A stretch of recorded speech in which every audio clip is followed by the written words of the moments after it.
There's nothing more frustrating than thinking you have a lift, but repeatedly missing it at the exact same point every single time. I think you all know what I'm talking about, right? I'm talking about that terrifying moment halfway up on a bench or a squat where the bar just stops, the room gets dark, and the spotters take the bar from you. You stand up full of embarrassment and anger. Overcoming sticking points isn't easy, and in fact is a topic that might be quite controversial because some people have the belief that you can't quite get rid of them, but we can certainly do things to try to ameliorate or lessen the effect that the sticking point has on your lifts. Because you're only as strong as your weakest link. So it would make sense that we would spend some time to try to make those portions of your lift a little bit stronger so that you don't get stuck there time after time. So in this video, we're gonna discuss some of the strategies that I've learned over the years that I've applied in my own training that you can also do in your training to try to lessen the effects of the sticking point. So we're gonna be talking about technique, identifying weak muscles, dissecting the lifts or doing partial reps, incorporating variable resistance. Oops, I forgot to add speed work. Modifying your grip and your stance. And obviously, I want to encourage everyone to not stick with one of those forever, but maybe try a combination of all of these and try to figure out which ones apply the most for them and help them the most. All right, now let's talk about what this sticking point actually is. The sticking point is simply the portion of the lift where the resistance can't be overcome by the strength of your muscles. This can happen for many reasons, either due to improper technique, muscle weakness, or a biomechanically disadvantageous position. There's two mistakes I see a lot of people make. The first one is not addressing it ever and ignoring it, hoping it gets better. And this one is just plain silly because, like I said, you can only be as strong as your weakest link. So if you identify what that link is and focus all of your effort in getting that better, you can directly improve your performance. Second is unloading the movement when you encounter a sticking point.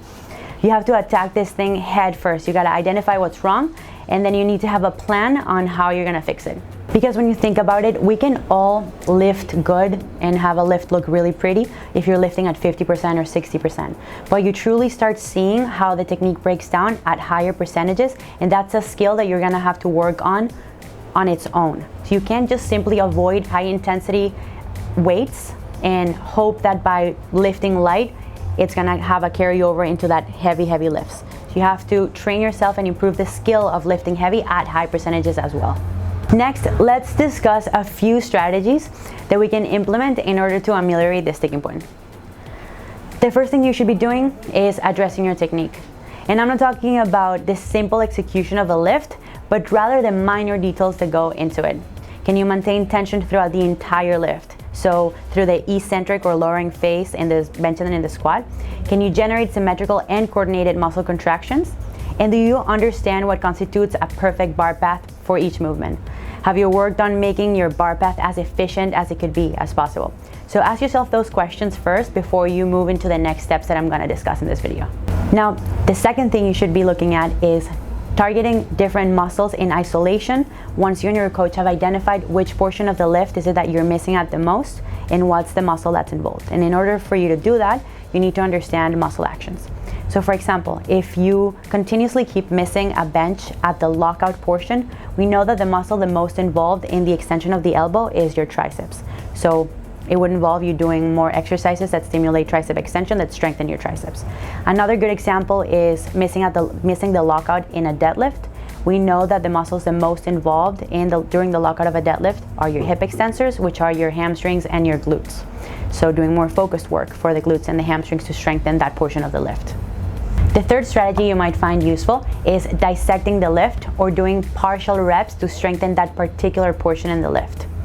So for example, in the deadlift, you might find useful to use blocks if you struggle with the lockout of the deadlift to strengthen that particular portion of the lift. Now, the main problem I see with that is that you're eliminating the initial portion of the lift, which might be the problem to begin with.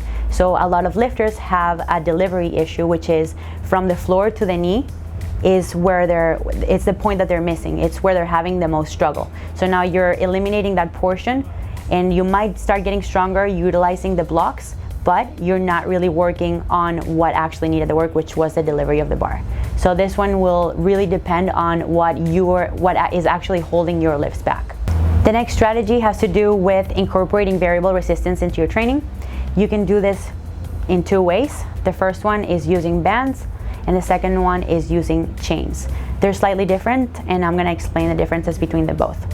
When you use bands, you're making the descent, the lowering portion of a movement, let's take the squat for example, significantly harder because it's increasing the speed at which you lower, and then as you push up, the resistance increases with the band tension. If you utilize chains, then the lower that you go, the less the resistance, and then the higher that you go, the more the resistance, but it's not accelerating you down. They're both useful, and they both might help you to develop more speed and also to work on that concentric phase of a squat, for example. Talking about speed, developing more momentum from the ground up might be another way that you can make your sticking point feel less challenging. And basically you do this using speed reps, where you take low percentages of your 1 rep max, low intensity at like 50 or 60%, and you deliberately move it as fast as you can possibly move it. Finally, exercise technique alteration. This is basically modifying the lift to reduce the impact of that sticking point by changing the style of your execution. Specific examples of how this might be achieved include alterations to the grip or the stance width, but you got to keep in mind that an unfamiliar biomechanical context itself can lead to injury, so any changes that you do should be done in a gradual fashion and using conservative loads until you get familiarized with that newly adopted technique. And finally, just keep in mind that these are not set in stone rules.